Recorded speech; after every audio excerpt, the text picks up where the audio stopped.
It's time to combine all your favorite techniques. Hey everyone, my name is Brennan and welcome to my YouTube channel. Today I'm so excited to be doing another collab with Ardyth, and instead of doing limes, for once we always do limes, but we're not doing limes today. Instead, we're combining watercolor and embossing powder. Embossing is my favorite technique, watercolor is Ardyth's right now, and we're making cards with both of them because you don't have to limit yourself to one technique or one product. Do it all! Also, just a quick note, I've been meaning to tell you that my embossing powders, all of them, the first and second release, are available at scrapbook.com and may be available at your local retailer. You'd have to check that. But they're completely sold out on scrapbook.com. I can't believe that happened, and thank you all so much. But both releases are completely out of stock on scrapbook.com. There are 2 colors with just a handful of powders left on WoW. I do believe it's all getting restocked. I know for WoW it's certainly getting restocked, and I believe scrapbook.com is also restocking it, but don't quote me on that. So yeah, if you want to get them, right now they're kind of gone. But eventually they will be back. So just a quick update for that. And without further ado, let's get into the video. So today, friends, we're combining 2 amazing things, watercolor and embossing powder. Or in my case, sprays and embossing powder. I think they're similar enough that we can get away with it, because when you think about it, a spray is basically just like watercolor in liquid form already. Right. And we're going to be using carved pumpkin, fun sugar, and distress spray stains. And then for embossing powder, we're going to be using my color Buttercup Blossom from WoW. What I would suggest is probably going in with the sprays first, letting them dry, then going in with the embossing powder. This is a semi-opaque powder, which means the color is going to change slightly, but I think it's going to be okay. It will still very much show up as yellow. You'll just get hints of the colors behind it. You could also technically go in, emboss first, and then go in with sprays. However, if you're like me and impatient and like to dry stuff with a heat gun, it'll be hard to do that if you already embossed, because that embossing powder can start melting again, it can mess up how it looks, and we don't want to do that. So today, we're going to spray first, then emboss. So let's get to it. So I have a piece of paper here that's mixed media cardstock, 4 1/4 by 5 1/2, and what I'm first going to do is I'm just going to go in and get this all nice and wet. I have very little water left, so it won't be too wet. I need to fill this up. There's barely anything in there. And now what I'm going to do is I'm just going to spray just a little bit of the orange, because this is a much darker spray than the pink. And then I'm going to go in with that sponge sugar, which is a nice pastel almost pink. Like I said, I want to make sure you can see it and it comes up nice. Okay, I'm really liking how this is looking. It's warping a bit, but I think as we dry it, it will be okay. So I am going to hit it with a heat gun now, just so we can start to get it to dry and see if we need to do more layers.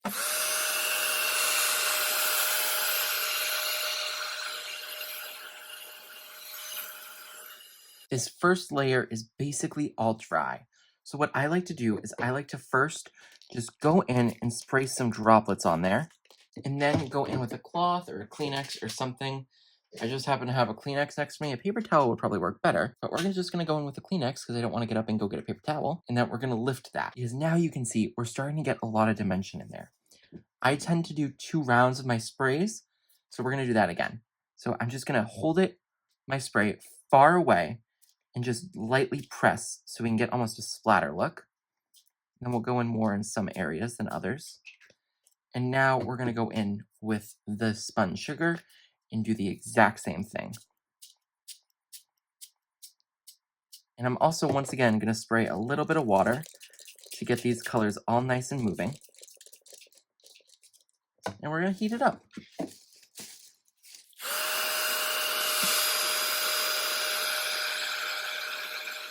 Here's the finished panel, and I promise you, I am not crazy. In real life, this is pink and orange. On here, it looks like, I don't know, a top of a bad cheese pizza. I don't really know. Top of Mars. But in real life, there is pink that you can see. And I am not crazy, so don't think I'm crazy. You don't need to call anyone for me. I'm good, I promise. It's the camera that's crazy, it's not me. Anyways.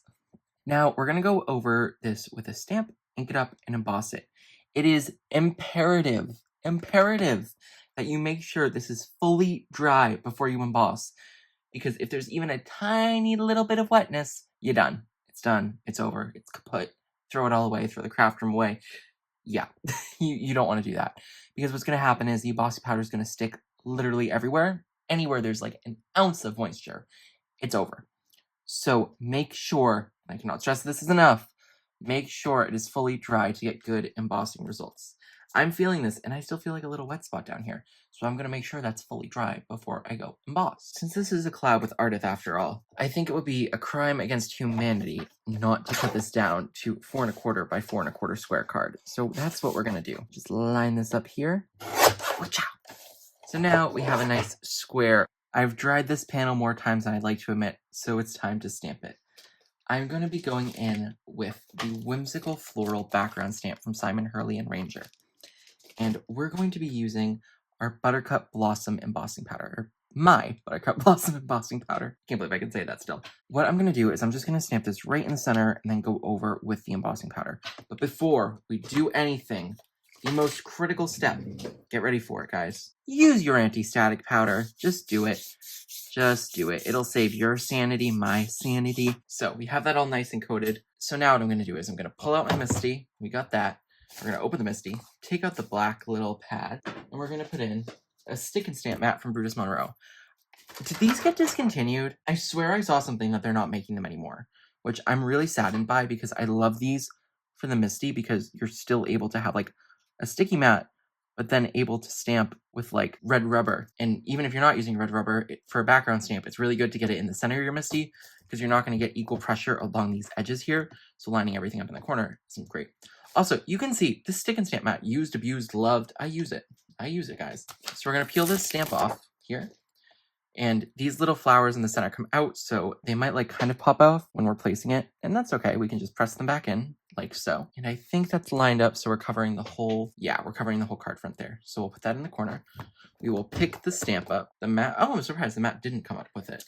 And now we can go in and ink this stamp up. I'm just going to go in with some of my Wow embossing ink here. Well, not mine. Wow.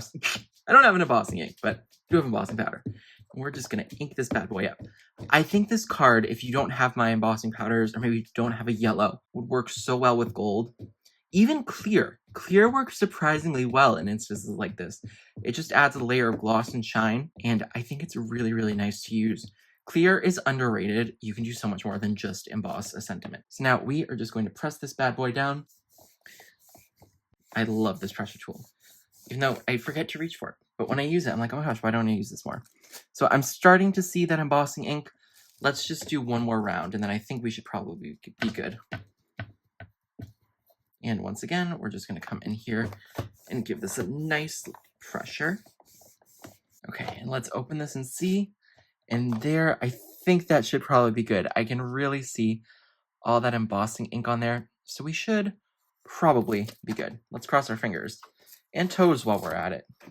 Don't cross your eyes though, because then you won't be able to see the card you're making. That's not a good idea. Now we can take out our coffee filter here, and I am just going to go ham with not speckled sky. I just grabbed that. I don't know why. It's on my desk too. We are going to go in with our Buttercup Blossom. As you can see, we have our nice yellows and creams in there.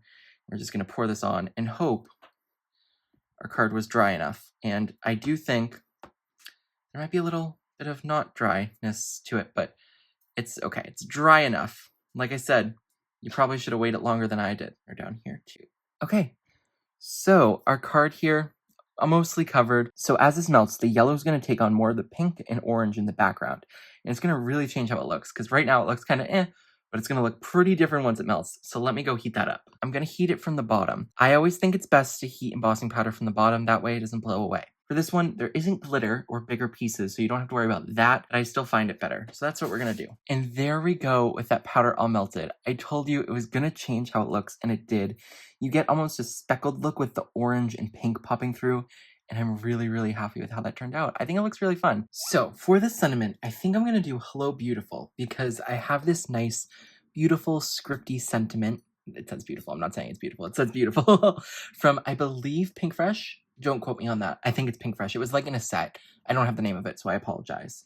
And then I also have from Altenew this Posh Petals stamp set. It's part of the Build-A-Garden set, or one of the Build-A-Garden sets. It has this nice hello in it. So I'm thinking I could use this hello, stamp it out in black, and then like cut a little rectangle around it, and then put the die cut there, and I think it will look nice. So let me do that. I'm gonna cut this out. Okay, so I have my sentiment cut and glued, and I have my other sub-sentiment, I guess, technically. I have the hello stamped, the beautiful cut and glued. So now let's figure out how we want to assemble, I guess, this card. The layout, that's the word I'm looking for. That, I wish this was small enough to fit right here, and it's like just gonna be a little bit too big. So, is it a crime to put it down here? Because obviously, we read top to bottom, but I think it looks better there. So we're just gonna place this relatively center. Center adjacent is what I like to call it. Do I go psychotic and fussy cut it so it fits? Because it would fit. Oh, no, I can't fussy cut that. We could just do it like that. No, I can't believe I'm doing this. We're gonna fussy cut. Not a horrible fussy cut job. I've done worse. So, pray to God this fits. Okay, it does. Perfect.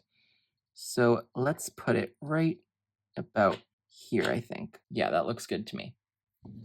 So, let me just lift this up real quick, add a little bit of glue to the back. And now we can put this down in its rightful fussy cut spot. And there we go. There's our finished card. I still don't have a new card basis, so we're not going to talk about it. We're not going to talk about it, peeps. But here's the finished card, and I'm pretty happy with how it came out. Like I said before, you can definitely see the orange through the embossed part because that embossing powder is semi-opaque, so it lets some color come through from the background. Okay, you could say this card is beautiful, and no matter whether you think it is or not, that's technically not wrong because it says beautiful on it. Got you there. But thank you guys so much for watching, and I hope you enjoyed this video. And thank you so much for the support with these embossing powders. It's been crazy, this release. Like I said, I can't believe scrapbook.com is sold out and almost completely gone on WoW too right now. WoW US. They're still available in the UK, I think. But yeah, regardless. Now it's time for you to go over to Ardyth's channel so you can check out her video. I will say her cards are much prettier than mine. I gotta give her that. She makes 2 cards. One of them is this gorgeous, gorgeous butterfly one. Ironically, I like the one that she just uses gold powder and not my powder with. Just how a cookie crumbles sometimes, but it's gorgeous, both of the cards. So make sure you go check that out and see how to do some really, really easy watercoloring. But it looks really stunning, and it looks like it also took a lot of time, so it's perfect for cards. Thank you guys so much for watching, and I hope you have an amazing rest of your day. Bye, everyone, and happy crafting!